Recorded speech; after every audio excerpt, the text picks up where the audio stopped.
Nalazimo se u galeriji Udruge Art-Oratorij zbog izložbe radova naših polaznika pod nazivom Kreativni trag.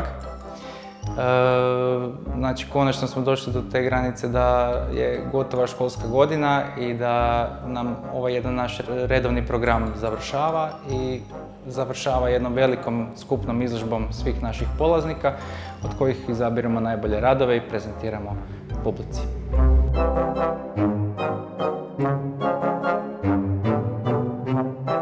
Na izložbi možemo vidjeti 18 radova slikarskih i jedan skupni veći rad isto iz slikarstva. Tehnike su zastupljene sve. Između ostaloga imamo jednu veću malu izložbu kiparstva i jedan rad sa radionica stripa.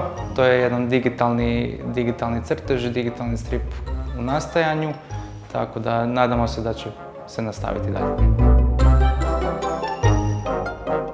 Bilo je jako dobro, zabavno je. Bavio sam se sa crtanjem od malena. Pa našao sam da bi mi ovo bilo zabavno, pa sam došao. Bilo mi je stvarno odlično, prošli smo jako puno toga, naučili puno tehnika i sveg i dalje. Umjetnost me dosta zanima i sad sam naučila jako puno stvarno stvari i baš mi je bilo lijepo.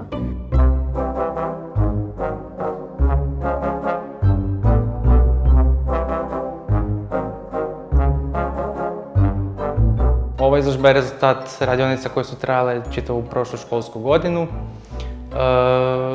Planirana je naravno i za sljedeću godinu u još većem opsegu, tako da nadamo se da će nam se priključiti i novi polaznici, a za sada planiramo već sljedeći mjesec od svibnja besplatne radionice tijekom Vrbovečkog kreativnog ljeta.